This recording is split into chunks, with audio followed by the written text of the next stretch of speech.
Scientists took gut bacteria from an old mouse and put them inside a young, perfectly healthy mouse. Within weeks, that young mouse started forgetting things, struggling with tasks it used to breeze through, and showing signs of brain inflammation that had no business being there. The young mouse didn't age. It didn't get injured. The only thing that changed was what was living inside its gut. That study came out of Stanford Medicine and the Arc Institute earlier this year, published in one of the most respected journals in the world, Nature, and it confirms something that should make every single person watching this stop and think. The bacteria in your gut are not just sitting there digesting your lunch. They are controlling your brain, your heart, your blood sugar, your joints, your weight, your mood, your sleep, and your ability to stay alive and independent as you get older. And if those bacteria are out of balance, they are producing inflammation that is quietly destroying you from the inside out. Now, I know that word gets thrown around a lot, inflammation, like it is some kind of health buzzword, but let me tell you exactly what it means in plain terms, so there is no confusion. When you cut your finger, it gets red, swollen, warm, and it hurts. That is inflammation, and it is a good thing because your immune system is rushing in to fight infection and repair the damage. The problem is when that same response turns on inside your body and never turns off. No cut, no infection, no injury, just your immune system attacking your own tissues day after day, month after month, year after year. That is chronic inflammation, and it is now responsible for 60% of all deaths on this planet. Heart disease, stroke, diabetes, cancer, Alzheimer's, and kidney failure. Every single one of them has chronic inflammation at its root. And the place where most of that inflammation begins is not your arteries, not your pancreas, not your brain. It is your gut. Here's why. Your gut lining is a barrier, one cell layer thick, and its job is to let nutrients from your food pass into your bloodstream while keeping everything else. Bacteria, toxins, undigested particles, locked inside the intestine where they belong. When that barrier gets damaged, and it gets damaged easily, those toxins slip through into your blood. The worst offenders are called lipopolysaccharides, or LPS for short, and they are fragments from the outer shell of harmful bacteria. The moment LPS hits your bloodstream, your immune system treats it like a full-scale invasion. Inflammatory signals fire in every direction. Your liver gets hit. Your blood vessels get hit. Your brain gets hit. Your pancreas gets hit. And this is not a one-time event. If your gut lining stays damaged, LPS keeps leaking, and the inflammation never stops. So what damages the gut lining in the first place? Several things, and most of them are incredibly common. Diets high in sugar and refined carbohydrates feed the exact bacteria that produce the most LPS. Processed foods contain emulsifiers, those chemical additives that keep ingredients from separating, and animal studies have shown that two of the most widely used ones directly erode the protective mucus layer of the intestine. Antibiotics, which are sometimes necessary, also wipe out beneficial bacteria alongside the harmful ones, and a single course can alter your gut microbiome for months. Long-term use of antacids and proton pump inhibitors reduces stomach acid, which sounds like a relief but actually disrupts the entire digestive chain and allows bacteria to grow in places they should not be. Chronic stress raises cortisol, which slows gut motility and changes the composition of your microbiome. And then there is simply getting older. As you age, the diversity of bacteria in your gut naturally declines, and the species that tend to increase are the inflammatory ones. Scientists have given this process a name. They call it inflammaging, and it is one of the primary reasons that so many health problems seem to pile on after 60. Let me walk you through what this gut-driven inflammation actually does to specific parts of your body, because understanding this changes everything. Your heart is one of the first organs to suffer. Researchers at the University of Utah Cardiovascular Research Center confirmed that certain gut bacteria take compounds found in red meat and processed food and convert them into a chemical called TMAO, trimethylamine N-oxide. TMAO accelerates the buildup of plaque inside your arteries. A separate clinical study found that roughly 10% of arterial stiffening, the kind that leads to high blood pressure and heart attacks, can be traced directly to the activity of gut microbes. Meanwhile, the LPS leaking through a damaged gut wall inflames the blood vessel lining itself, making it stickier, more prone to clotting, and more likely to rupture. This is not a minor contributor to heart disease. A major review mapped the direct connection between gut microbiota imbalance, type 2 diabetes, and cardiovascular disease and showed that all three conditions share a common inflammatory origin in the gut. Fix the gut, and you're addressing the root of all three at once. Your blood sugar is another casualty.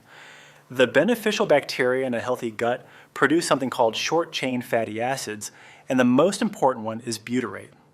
Butyrate does two critical things. First, it feeds the cells of your gut lining and keeps that barrier sealed tight.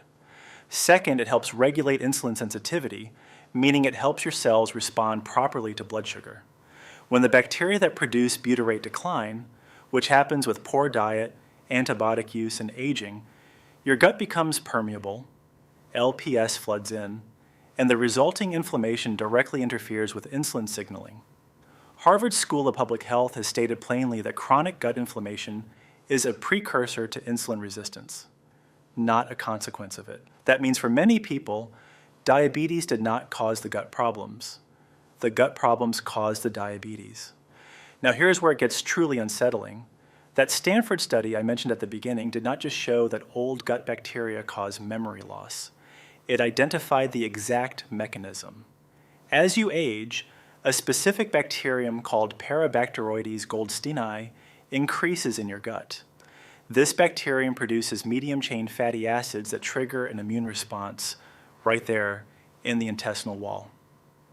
That immune response generates inflammatory signals that travel up the vagus nerve, the direct communication highway between your gut and your brain. And when those signals reach the hippocampus, the part of the brain responsible for forming new memories, they essentially jam the signal. Memory formation slows down. Recall gets worse. Cognitive sharpness fades. And everyone chalks it up to age, but the researchers proved it is the gut bacteria driving the decline, because when they treated the old mice with antibiotics to clear the harmful bacteria, or when they directly stimulated the vagus nerve to restore proper signaling, memory function came back to the level of a young mouse. That is not a small finding. That is a potential revolution in how we understand and fight cognitive decline, and it all points back to the gut. Your mood is in the crosshairs too. 90 to 95% of your body's serotonin, the chemical most responsible for emotional stability and calm, is manufactured in your gut lining with the direct help of your gut bacteria. When gut inflammation disrupts that production, serotonin drops, and what follows is anxiety, low mood, irritability, and that heavy, joyless feeling that too many people assume is just part of getting older. Researchers at the University of Virginia went further and identified that lactobacillus bacteria communicate directly through the vagus nerve to reduce stress hormones. When those bacteria are depleted, the stress response ramps up and stays up. Joint pain, stiffness, swelling. Gut inflammation is behind a significant portion of that as well. Stanford ran a trial published in Cell where they put 36 adults on a diet rich in fermented foods for 10 weeks. The result was not just better digestion. 19 inflammatory proteins in their blood dropped measurably, including interleukin-6, one of the primary drivers of rheumatoid arthritis and joint destruction. A high-fiber diet tested in the same study did not produce the same anti-inflammatory effect. The fermented foods did something the fiber alone could not: weight gain that will not budge no matter what I do. Yale Medicine confirmed that gut dysbiosis promotes fat storage, increases appetite hormones, and disrupts the metabolic signals that tell your body to burn rather than store. A specific bacterium associated with lean body composition, Akkermansia muciniphila, declines with age, while fat-promoting, inflammation-driving bacteria increase. This is why so many people over 60 say they eat less than they used to and still gain weight. It is not willpower, it is microbiology.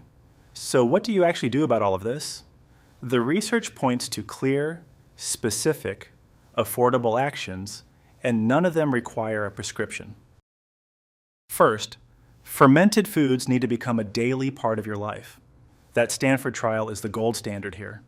Plain yogurt with live active cultures, kefir, refrigerated sauerkraut, kimchi, and kombucha all introduce beneficial bacteria that increase microbial diversity and drive down inflammatory markers. Kefir contains roughly 3 times more probiotic strains than yogurt, so if you can tolerate it, it is the stronger option. 1 cup a day is enough. The key is consistency because these bacteria do not permanently colonize your gut. They work while they are there, and you need to keep replenishing them. Second, you need to feed the bacteria that are already doing good work inside you, and you do that with fiber from whole foods. Lentils, chickpeas, oats, apples with the skin on, slightly underripe bananas, garlic, onions, leeks, and asparagus are all rich in the specific fibers that beneficial bacteria ferment into butyrate. Butyrate seals the gut lining, reduces LPS leakage, calms inflammation, regulates blood sugar, and has been shown to increase deep restorative sleep by nearly 50% in controlled studies. You cannot get this from a supplement the way you get it from actual food because the process of fermentation in the gut is what produces the compound. Third, omega-3 fatty acids from fatty fish like salmon, sardines, and mackerel are directly anti-inflammatory. Research from Harvard and Tufts showed that the 2 main omega-3 compounds, EPA and DHA, work through distinct pathways. EPA reduces active inflammation, while DHA helps resolve inflammation that has already set in. 2 to 3 servings of fatty fish per week is what the evidence supports. Fourth, cut back hard on the things that are feeding the fire: excess sugar, refined flour, snack foods, sugary drinks. These are not just empty calories. They are actively selecting for the bacterial species that produce the most LPS and the most inflammation. Every time you replace a processed snack with a handful of walnuts or a bowl of lentil soup, you are shifting the balance of power inside your gut toward the species that protect you. Fifth, do not stop any prescribed medication based on anything in this video. If you are on blood pressure medication, diabetes medication, or cholesterol medication, you should stay on it and work with your doctor. What you are doing with these dietary changes is addressing the upstream cause, the gut inflammation that likely contributed to those conditions developing in the first place. Over time, as inflammation drops and your numbers improve, your doctor may adjust your medications. That is their call, not yours. Everything I've shared with you today comes from published research out of Stanford, Harvard, Yale, UCLA, and major clinical trials. This is not guesswork. This is the direction modern medicine is heading. And the beauty of it is that the most powerful tools are sitting in your kitchen, not in a pharmacy. If this changed how you think about your health, even a little, subscribe to this channel because the next video goes even deeper. I'm going to show you exactly what happens inside your body when you eat yogurt every single day for 30 days, and the results from the clinical trials are genuinely shocking. Do not miss it.